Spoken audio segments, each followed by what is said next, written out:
خوړ نه بلکې د باړې روډ دی او د څو کالو نه هم په همدې حالات کې پروت دی.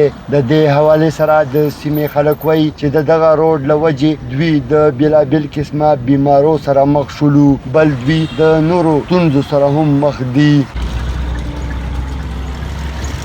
فضل احد نوم دی او د څنګو لنډۍ اوسېدونکی یم. یاره دې سره خو چې کوم دی د خلکو ډېرې زیاتې پریشانۍ دي. د مریض چې کوم دی تکلیفات هم زیات دي، د ګاډو ټرانسپورټ مسله هم زیاته ده. البته چاته مطلب څه مسله پېښه شي نو د روډ د وجې چې کوم دی په دې لاین باندې راځي نه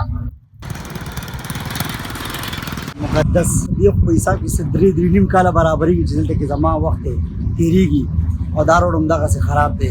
یا دوړې باندې پرتې دي پوه شو، خلک ټول بیماران دي د سینې د زکامونو او د نزلو د وجې پوه شو.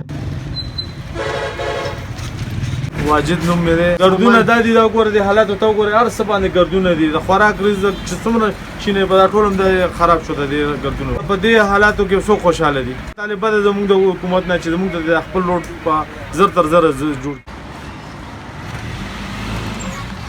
څرګنده دي وي چې د دې روډ اولنۍ ټوټه کوم چې د رنګ روډ نه تر سربنده پورې ده جوړه کړې شوې ده، ولې د سربند نیر نه واخله تر باړه بټه تله پورې په دې روډ باندې نه یوازې د خیبر ضلع تحصیل باړې د لکونو خلکو تګ راتګ کیږي، بلکې د دې سره سره دا د پېښور د بېلابېلو علاقو خلک هم استعمالوي. باید چې په دې باندې نیمګړی کار زر تر زر مکمل کړی شي چې د خلکو د ډېر وخت نه دا ستونزه په مکمل توګه هواره شي. محمد الله خان افریدي، سنو پښتونخوا، پېښور.